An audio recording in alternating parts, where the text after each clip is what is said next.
আমার ভিতরে কষ্ট লালন করতেছি, এর বাইরে আমার কিছু বক্তব্য নেই। ট্রাইব্যুনাল যে রায় দিয়েছে সে রায়টাকে মেনে নিয়ে আমার বক্তব্য হলো এই যে এই রায়টা ভিন্নভাবে হইলেও হইতে পারত, হয়নি, যেটা আমার বিপক্ষে গিয়েছে।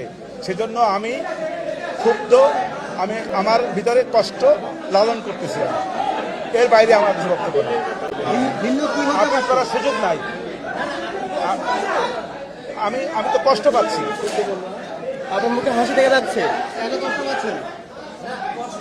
আপনি বলেন কেন কষ্ট পাচ্ছেন সেটা বলেন।